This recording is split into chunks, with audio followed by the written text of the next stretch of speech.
দেশের ফুটবলে লেগেছে দিন বদলের হাওয়া। হামজা চৌধুরীর পর এবার হতে যাচ্ছে আরও এক স্বপ্নপূরণ।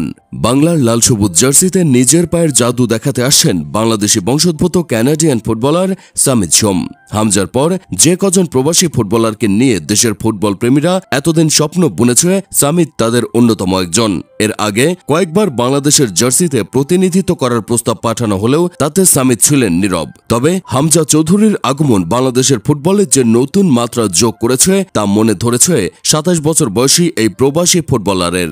বাফুফে থেকে পাঠানো সর্বশেষ প্রস্তাবের জবাব দিতে ২ সপ্তাহ সময় চেয়েছিলেন এই ক্যানাডিয়ান ফুটবলার। অবশেষে পরিবারের সাথে আলাপ করে বাবা মায়ের জন্মভূমির হয়ে মাঠ মাতানোর ব্যাপারে সাড়া দিয়েছেন সামিত সোম।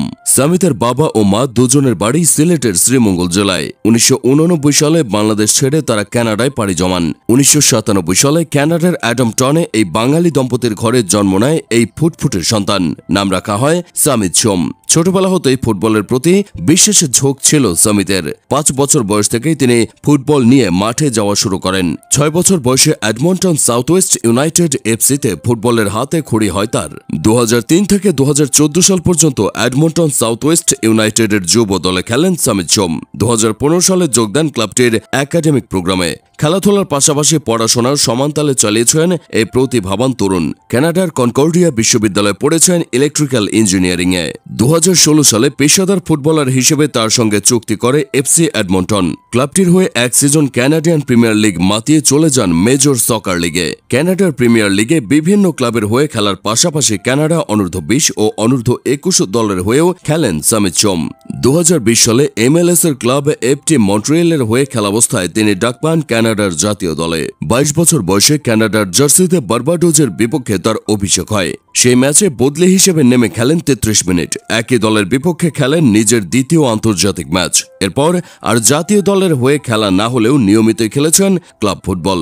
সামিতের কাছ থেকে সারা মিললেও বাংলাদেশের জার্সি তার গায়ে তুলে নিতে এখনও বেশ কিছু কাজ বাকি রয়েছে বাফুফের। তার বাবা মা কারোরই বাংলাদেশি পাসপোর্ট নবায়ন করা না থাকায় প্রথমে তাদের পাসপোর্ট নবায়ন করা হবে, তারপর সামিতের পাসপোর্টের জন্য আবেদন করা হবে বলে জানিয়েছে বাফুফে। তাছাড়া সামিত কানাডার জাতীয় দলে খেলায় ফিফার অনুমতি নেওয়ারও একটি ব্যাপার রয়েছে। আগামী বছর যৌথভাবে বিশ্বকাপ আয়োজন করবে কানাডা। আয়োজক দেশ হিসেবে সেই আসরে সরাসরি খেলবে তারা।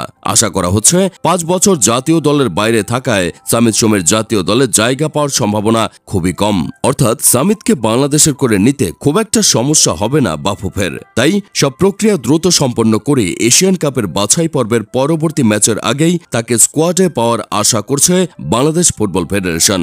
বাংলাদেশের ফুটবল নিয়ে ফুটবল প্রেমীরা এতদিন যে সাফল্যের স্বপ্ন দেখেছে, হামজা সামিতের হাত ধরে সে স্বপ্ন মাঠে ডানা মেলে উঠবে, এমনটাই প্রত্যাশা এদেশের কোটি ফুটবল ভক্তের। ভিডিওটি ভালো লেগে থাকলে আমাদের ইউটিউব চ্যানেলটি সাবস্ক্রাইব করে পাশেই থাকুন।